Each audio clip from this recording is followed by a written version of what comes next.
Ready? माइथोमेट quiz के लिए very good. ये रहा आज का सवाल। किनके गुस्से की वजह से महादेव को भिक्षा या भीख मांगनी पड़ी थी? और आपके ऑप्शंस हैं ये रहे। ए गणेश, बी ब्रह्मा, सी विष्णु या डी दक्ष। ओ, समय समाप्ति की घोषणा। सही जवाब मैं बताता हूं, अगर आपने इनमें से कोई भी ऑप्शन चूज किया तो अफसोस, गलत जवाब। हाँ, वैसे ऑप्शन सी का थोड़ा सा हाथ था कहानी के एक वर्जन में।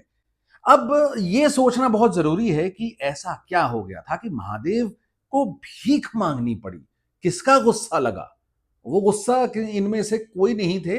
उनको गुस्सा लगा अपने अर्धांगिनी, अपनी पत्नी मां पार्वती की। और यहां पे अगर आप सोच रहे हैं कि जोक या वो मीम आएंगे कि शादी करके फंस गया यार, या वो सेक्सिस्ट या वो पेट्रियाकल जोक्स क्रैक किया जाएगा, तो आप गलत चैनल पर हैं।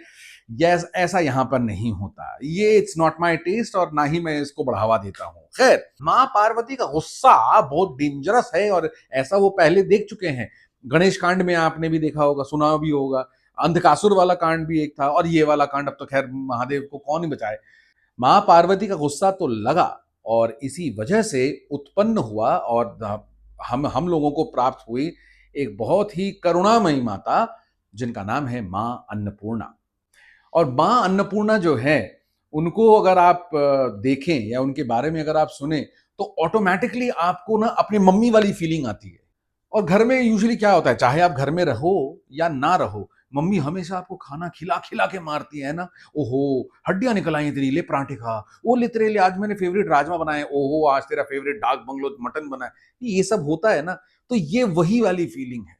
और अगर नाम देखें, नाम से शुरू करते हैं, अन्नपूर्णा। संधि विच्छेद करें, अन्न मतलब ग्रेन यानी कि फूड ग्रेन्स यानी कि खाने वाला, है ना।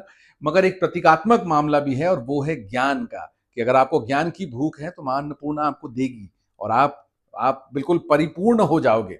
ओ, जिससे आता है जो दूसरा हिस्सा, पूर्ण या पूर्णा, यानी कि जिससे परिपूर्णता हो, जो कंप्लीट हो, जिससे आपका पोषण हो, आपका आपका लालन पालन हो, आपका न्यूट्रिशन जो है उसका ध्यान रखा जाए। सो अन्नपूर्णा अगर जोड़ते हैं तो वो देवी जो आपको कभी भूखा नहीं रखेगी। और उनके बारे में, उनके रूप के बारे में इतने प्यार से लिखा गया है कि उनकी शक्ल जो है एक चांद जैसा है और गोल है चांद जैसा। उनका स्किन कॉम्प्लेक्शन जो है वो लाल है, लालिमा। काले घने लंबे बाल, ठीक जैसे नारियल तेल का ऐड चल रहा हो। और तीन नैन, त्रिनेत्र हैं। और नैन उनके बहुत बड़े हैं, विशालाक्षी एक नाम है उनका, यानी कि बड़े नैनों वाली। और उनके चार हाथ हैं। ओहो, चार हाथ से याद आया, चार हाथ भी अलग अलग चीजें हैं। पहला जो टॉप राइट वाला हाथ है वो है अभय मुद्रा, जिससे आशीर्वाद मिल रहा है आपको, कि आपको डरने की जरूरत नहीं है। अभय, सब कुछ मैं संभाल लूंगी। जो बॉटम राइट वाला जो हाथ है वो है वरद मुद्रा में, यानी कि वरदान जिससे देते हैं। आप किसी को कब कोई चीज देते हो तो ऐसे देते हो, ऐसे नहीं देते, देना भी नहीं चाहिए। तो ये है वो वरद मुद्रा। और बाएं तरफ वाला जो पहला, जो ऊपर वाला जो हाथ है, उसमें उन पकड़ा हुआ है उन्होंने कड़छी, जिससे वो खाना परोसती हैं। और लेफ्ट बॉटम वाला जो हाथ है उसमें है बहुत ही बढ़िया डोंगा और स्वादिष्ट खीर। यम। ये है रूप मां अन्नपूर्णा का। और आभूषण पहने हुए हैं वक्षस्थल पे, हाथों में बहुत सारा आभूषण पहना हुआ है उन्होंने। यही है प्रतिबिंब परिपूर्णता का, कि मां के पास सब कुछ है। और इस मां के पास, मां के किचन में अगर आप आओगे, आपको सब कुछ मिलेगा। ये है मां अन्नपूर्णा। हाँ, तो जरा कहानी पे आते हैं कि मां अन्नपूर्णा और ये शिव और ये बताता हूं। तो हुआ कुछ यूं कि एक बार कैलाश में माँ पार्वती और शिव जी जो हैं, उन्होंने कहा यार क्या करें टाइम पास करके, चलो गेम खेलते हैं। क्या गेम खेला? तो उन्होंने खेला ऐतिहासिक, ऐतिहासिक मतलब पौराणिक चौसर। पार्वती को लगा कि यार थोड़ा सा स्पाइस अप करते हैं, तो उन्होंने दांव भी लगाए।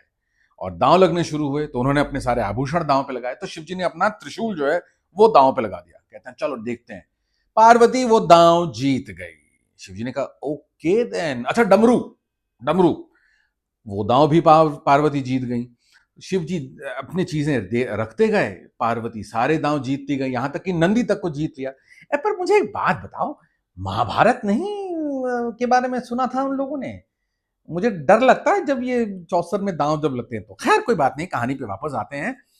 तो अक्सर जब आप हार रहे होते हैं, आप इमेजिन करते हो ना कि ओ यार एक कॉल आ रहा है, 1 मिनट। तो शिव जी ने भी कुछ ऐसा ही किया और वो गए अपने ब्रो से मिलने। ब्रो मतलब भगवान विष्णु। उन्होंने उनको कहा यार ये क्या हो रहा है ब्रो, कुछ समझ में नहीं आ रहा। मैं पार्वती वहां पे दांव जीते जा रही है, मैं मेरे पास कुछ है ही नहीं अब दांव लगाने को, मैं क्या करूं।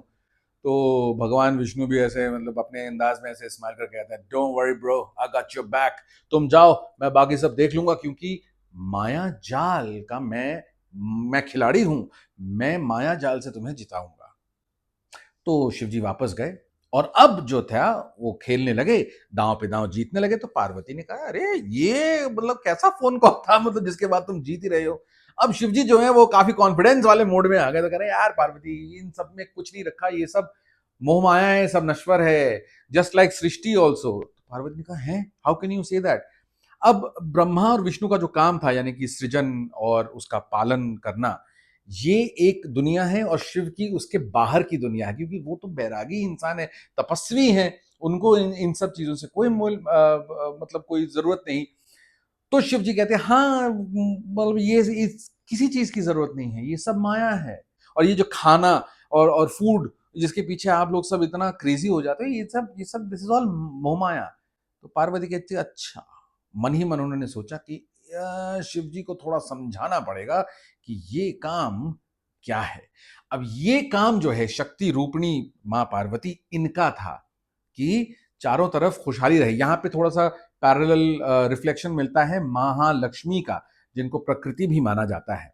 अब सब बेसिकली है तो एक ही फॉर्म शक्ति का।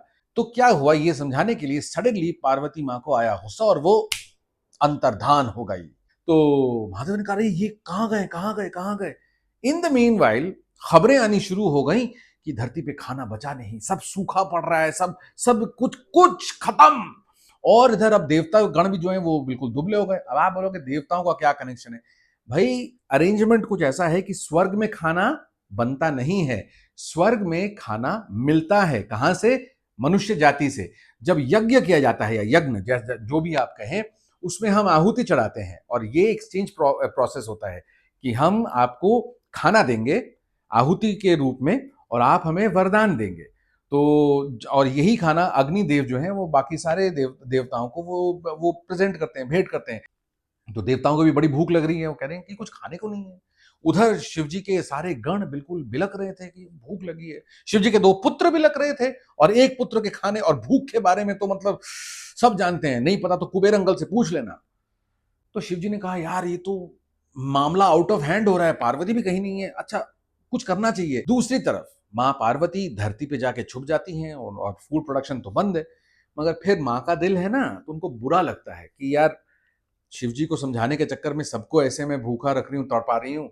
तो उन्होंने धारण किया माँ अन्नपूर्णा का रूप और उस रूप में उन्होंने अपना एक किचन खोला।